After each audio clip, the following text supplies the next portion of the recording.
انت اكيد اول مرة تشوفني، بس انا جاي اديك القاعدة اللي هتغير حياتك للأبد.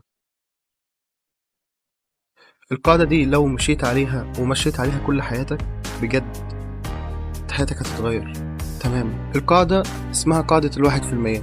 القاعدة بتقول ان انت مش محتاج ان انت من اول مثلا ما تبدأ تتعلم حاجة انك تبقى نمبر 1 فيها او بروفيشنال فيها 100%. انت بس محتاج انك تصبر وانك تتحسن في الحاجة دي 1% بس كل يوم.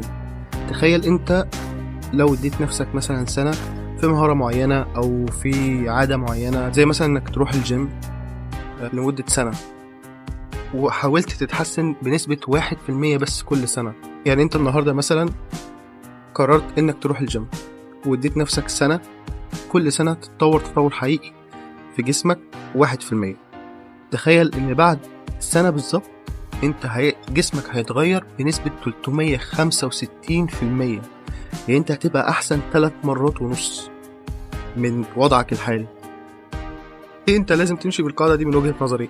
يعني من وجهة نظري انا شايف ان القاعدة دي بتشيل من عليك الضغط النفسي كبير جدا، في ان انت بتحط نفسك فيه غصب عنك. انت مثلا حرفيا انت صفر مثلا في جيم او اي حاجة، وبتبص على ناس فعلا ممكن يكونوا خدوا سنين طويلة عشان يعملوا جسم حلو، فانت بتبص عليهم وبتقارن نفسك بيهم، حرفيا انت نفسيتك بتتدمر.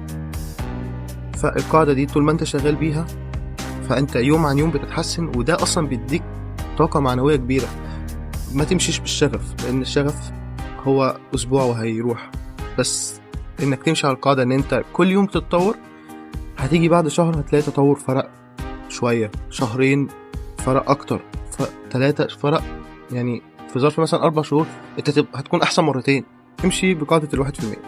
ولو عايز فيديو طويل اشرح لك فيه القاعدة وازاي انا استخدمتها في كذا حاجة عندي واتطورت فيها، ممكن تكتب في الكومنت.